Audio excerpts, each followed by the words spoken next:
বং মিডিয়ার উজ্জ্বল দা সোয়াগসে এন্ট্রি নিচ্ছে।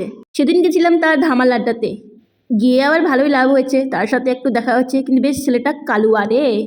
আমরা এখন যাচ্ছি ধামাল আড্ডাতে, রুম থেকে বেরিয়ে গেলাম। ধামাল আড্ডার মূল যেটা আকর্ষণীয় বিষয় হচ্ছে সেটা হচ্ছে এই নদীটা।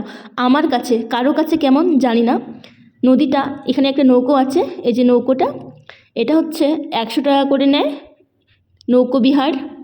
যেহেতু আমাদের বাড়ির পাশে নদী আছে, আমার বাবার বাড়িতেও শ্বশুর বাড়িতেও নদীতে নৌকোতে উঠতে অভ্যস্ত, ওই জন্য ইচ্ছে নেই।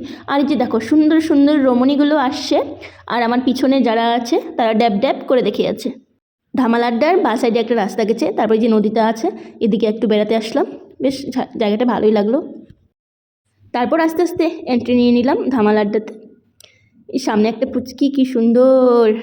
আর এদিকে দেখো ধামাল আড্ডা জায়গাটা মোটামুটি ভালোই লাগলো আমার, নদীটার জন্য একটু বেশি আকর্ষণীয় ভালো লেগেছে। বেচারা এই মধ্যে চেয়ার টেবিলগুলোর জন্য একটু দুঃখ হচ্ছে বর্ষার সময়। যাই হোক, এখন তো শীত, এখন আর শীতের সময় ফাস্টফুড বেশি খায়, রেস্টুরেন্টে লোক বেশি হয়, তার জন্য বেশি করে দিয়েছে চেয়ারগুলো। আমি তো বর্তমানে কোচবিহারে আছি, তার জন্যই এই ধামাল আড্ডায় আসা হয়েছে। আর এই যে এখানে দেখো একটা পুচকির বার্থডে সেলিব্রেট হচ্ছে, আর ওদিকে হোম থিয়েটারের মতো একটা ছোটো বক্সে গান লাগিয়ে দিয়েছে। আর দেখলাম সবাই বেশ আনন্দ করেই খাওয়া দাওয়া করছে, অনেকজনই এসে ভিডিও বানাচ্ছে, রিলস বানাচ্ছে। আর এখানকার প্রতিবেশীর মুখে শুনলাম যে একটু সন্ধ্যার সময়টা একটু বেশি ভিড় হয় বিকালের তুলনায়।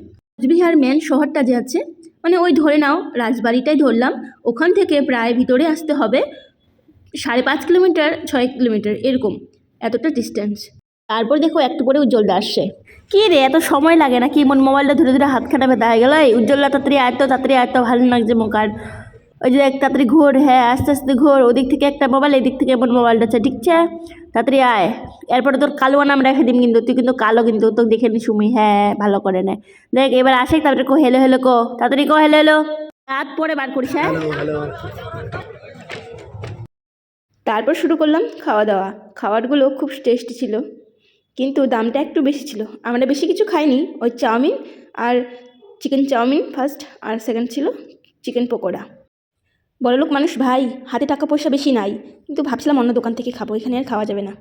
আমাদের তো আড্ডা শেষ হয়ে গেল, এখন আমরা বেরোচ্ছি। টাটা। ধামাল আড্ডাতে আড্ডা দিতে আসছিলাম,